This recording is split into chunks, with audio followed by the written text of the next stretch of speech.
All right, everybody, welcome in. Oh boy, I just saw the power, the power card. Hey, Cancer, what's going on with you? This is your November reading. There's a lot to talk about with the November astrology. So, in this part of the reading, I will be introducing a smattering of that to you and go deeper in the extended or the second part of this video, which you can find a link to below. All right, but let's see what the spread has to say. First of all, I just want to say to you that your 11th house is really activated in this month because of a Taurus full moon. Having Taurus is, I just see the power and the jealousy cards keep coming up. Okay, hold on. Cancer, primarily, I'm talking to Cancer risings as it relates to the astrology. If you want to watch your rising sign first, that would be a good idea. And then come back to this if you're a Cancer sun or Cancer moon. Okay. A Cancer sun will show how you illuminate your career or your public image.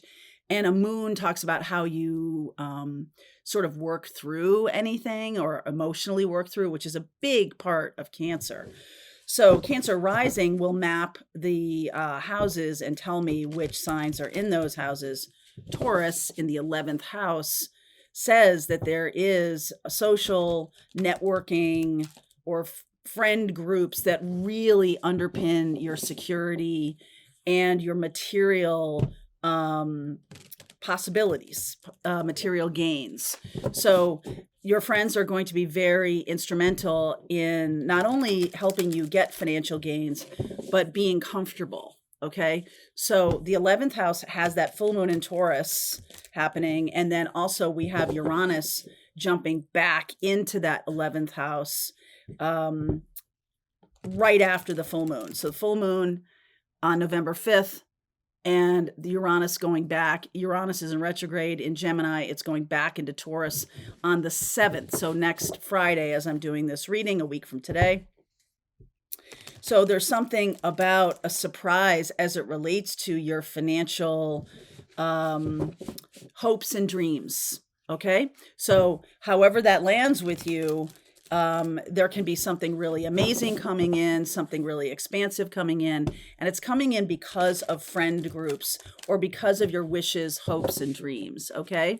So let's see where we're going with the reading here. Meditate underneath. There's affluence. We're talking about that, right? We're talking about that. Magic, like magic. Time. There is Saturn. So if you have put in the effort and time, then the magic of affluence does appear. All right. If you've put in the effort, I can't stress that enough, because Saturn is really about what lessons you have learned. And the lower vibration of Taurus in the 11th house is choosing friends or choosing social networks like a social climber, okay, to get things from them, as opposed to, hey, I really like this group of people, and oh wow, they expand my world, right? They expand my affluence, they expand that. And there could be definitely something that you're struggling with around this that says, am I choosing this group of people or this path just to stay comfortable? Or am I choosing it because it really is something that helps me be generous and kind? And like, how are you giving back to this group of people? That's something to take a look at. Okay. Underneath is the High Priestess, the Page of Wands, the Four of Pentacles. Wow. The Death card and the Sag card of Temperance. There's a Two of Swords. Some of you are dealing with a very spiritual person that you might have been very interested in, but they're blocking you now. Okay, there could be a Sag or a Scorpio. This is Cancerian energy as well. So you could be the one who's very spiritual and you're like, okay, I'm blocking that person or that group of people for whatever reason. I'm not interested in making another offer, or they're blocking me, whichever it is, right? Whichever it is for you, your resonance with the reading is paramount. Okay, since this is not a personal reading, what are you resonating with? And you're very, very intuitive. So what are you resonating with? Are you resonating with low vibe fear? Are you resonating with high vibe hope and dreams? That's the 11th house. The Knight of Pentacles, 10 of Swords, 10 of Wands, Queen of Pentacles, 3 of Wands, 7 of Swords. What?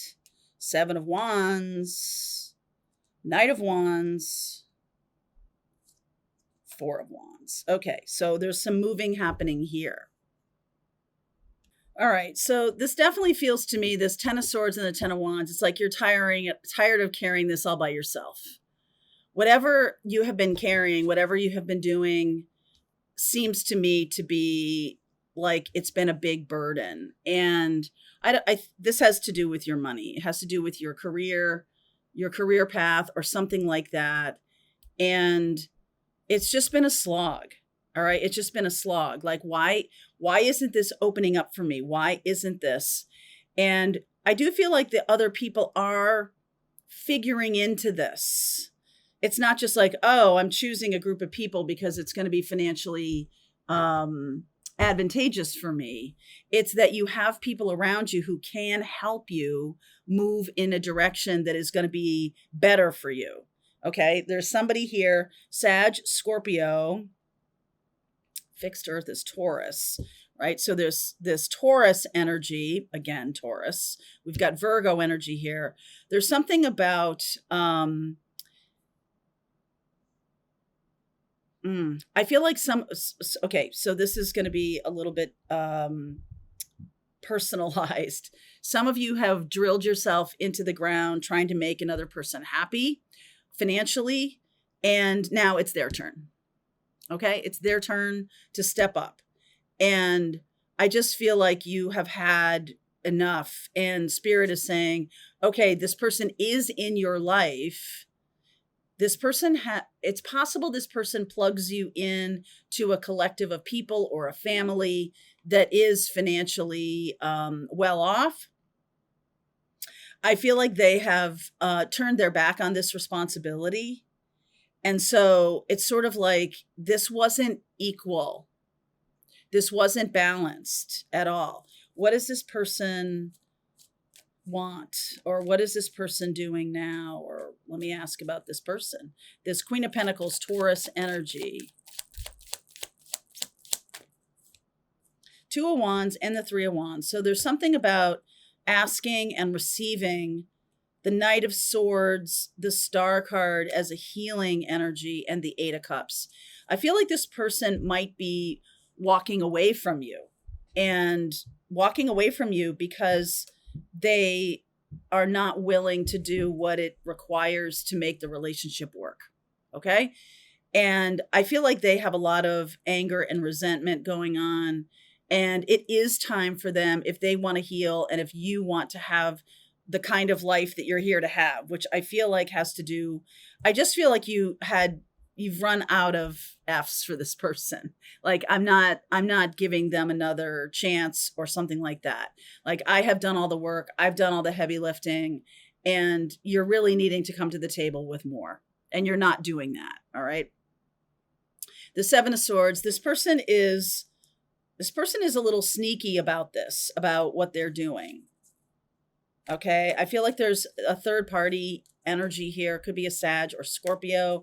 There's more Sag here, and there's Aquarius energy here. So what is this 7 of Swords about?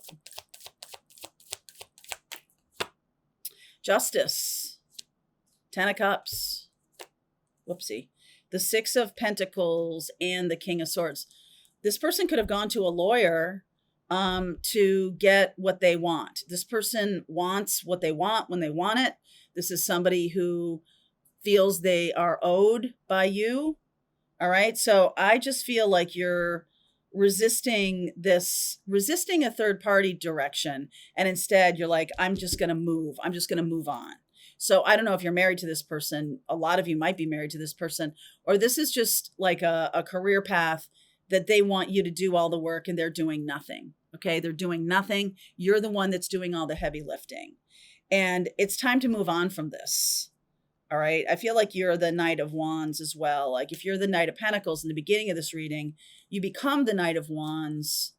in order to move on, right? Like I just can't. I'm having a problem with my commitment to this situation. It's so unfair. It's out. It's not sustainable.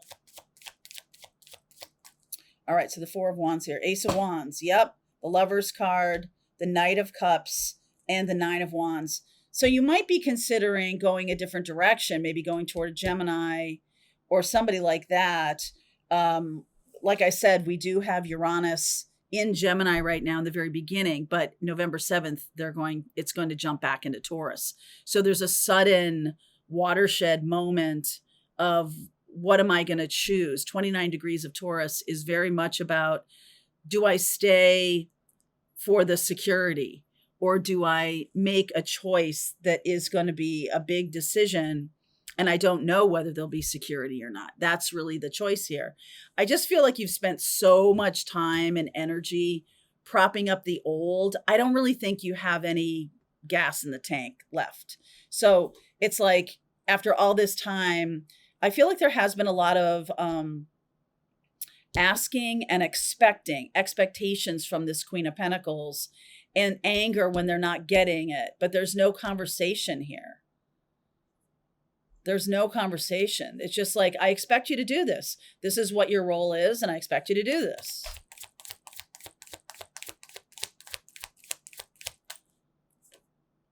Queen of Cups. Judgment. Page of Cups, Tower. Okay. This person does expect you to give them what they want. And I don't know, no questions asked, but I just feel like you don't have anything in the tank left to give to this situation. So what's going to be happening in the month of November, as I really focus on that 11th house, is about your hopes and dreams may be changing. Okay. And that doesn't mean getting smaller at all. It can mean I'm finally getting out from under something where I'm completely drained. And I'm completely drained by this, and I really need to move on from this. This Tower says to me that it's almost like if someone were to look at this situation, having no, history with you or having no background information, it's like an outsized response. The Uranus moving into Taurus is going to be an outsized response to someone saying no or saying I'm doing this or I'm going this way. I feel like you might have an outsized reaction because over time, this is a lot of like wearing you down and wearing you down and wearing you down and wearing you down. And there's just a sense of like, boom, like I can't keep it in anymore. I've been trying for a long time. And I'm sorry about that, but this is really what's going on. I just feel like this connection has not had very good communication and has brought in this moment of sudden upheaval. Okay, so we're going to keep going with this reading. If this is your reading, there's a link below. I will continue on. I will talk more about the astrology of November, but focus on that 11th house. It is definitely about your hopes and dreams, shifting and changing. And I feel like in a good way. You can't drag it with you, though. You can't drag this with you. There's going to need to be some kind of healing. And what did I write this morning? You can't transcend what you refuse to tell the truth about. All right, link is below. See you over there. All right, I hope you enjoyed that video. If it was helpful to you, please consider liking this video and sharing it with anybody who might have a need for similar kind of information. And if you like this video, check out these videos.